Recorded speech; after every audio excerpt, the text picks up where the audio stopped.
Welcome to Report Crimes. Tonight's the night, and it's going to happen again. The story you are about to hear is one of the most baffling cases in legal history. It involves a crime committed in Paris in 1981 that shocked two nations. But the most disturbing part isn't just the crime itself. It's the fact that the man responsible confessed to everything, yet he never spent a single day in prison for murder. How does a man commit the ultimate crime and end up becoming a media celebrity instead of an inmate? This is the story of Issei Sagawa and the legal loophole that let him walk away. To understand how this happened, we have to look at the background.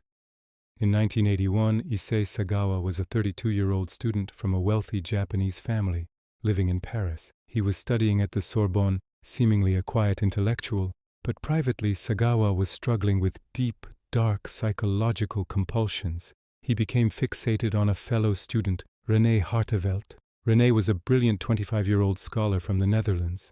She was kind, intelligent, and saw Sagawa as a friend who needed help with language studies. She had no idea that for him she wasn't a friend. She was an object of a twisted obsession. On June 11, 1981, the tragedy occurred. Sagawa invited Renée to his apartment under the pretense of studying poetry. While she was reading at his desk, Sagawa made his move. He used a firearm to end her life. Sagawa shot her in the neck, killing her instantly. Sagawa didn't kill her out of anger or revenge. He killed her to fulfill a dark, lifelong obsession. What happened next is difficult to discuss. He committed the act of cannibalism. Over the next 2 days, Sagawa consumed parts of her body. These acts were driven by his severe psychological delusions, believing that by doing so he would absorb her health and vitality. For 2 days he remained in the apartment. The crime was eventually discovered when he attempted to dispose of the evidence in the Bois de Boulogne park. Witnesses spotted him, authorities were alerted, and he was quickly apprehended. When the French police arrived, the evidence was undeniable. Sagawa didn't even try to hide the truth. He confessed immediately. With a confession and physical evidence, a prison sentence seemed guaranteed. But this is where the system began to crack. Sagawa's wealthy father hired a top defense team.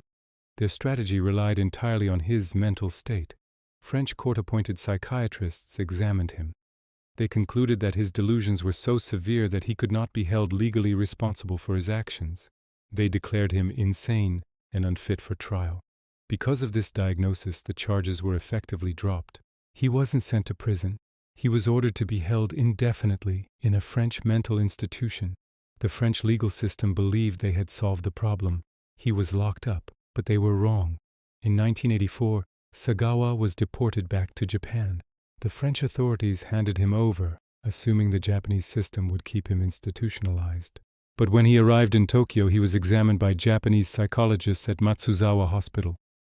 Their findings contradicted the French doctors completely. They determined that while Sagawa was deeply disturbed, he was not insane. They believed he knew exactly what he was doing and was fit to stand trial. Here lies the massive legal failure. France had already dropped the charges because of insanity, so the case was closed there. Japan couldn't try him for the murder because the crime happened in France, and the French courts had already made a ruling. And since the Japanese doctors said he was sane, they couldn't legally keep him in a mental hospital indefinitely. On August 12, 1986, Issei Sagawa checked out of the hospital. He was a free man. This is the part that angers people the most. After his release, Sagawa didn't disappear. He capitalized on his notoriety. Due to a morbid curiosity in the media, he became a minor celebrity in Japan. He wrote books about the crime, appeared on talk shows, and gave interviews. He was treated as a curiosity rather than a criminal. He never showed true remorse for taking Renée Hartevelt's life. He profited from the tragedy, while the victim's family was left with nothing but grief. It was a spectacle that raised serious questions about the ethics of media and the consumption of true crime. Issei Sagawa died in November 2022 at the age of 73. He lived a long life as a free man, a privilege he stole from Renée. This case remains a stark reminder of how international legal systems can fail when they don't communicate. It's a story of wealth, legal technicalities, and a disturbing lack of justice. But ultimately, we must remember the victim. Renée Hartevelt was a bright young woman with a future ahead of her. Her story shouldn't be overshadowed by the man who took her life. Thank you for watching. If you found this case analysis interesting, please subscribe. Let's discuss in the comments. Do you think the law needs to change to prevent cases like this?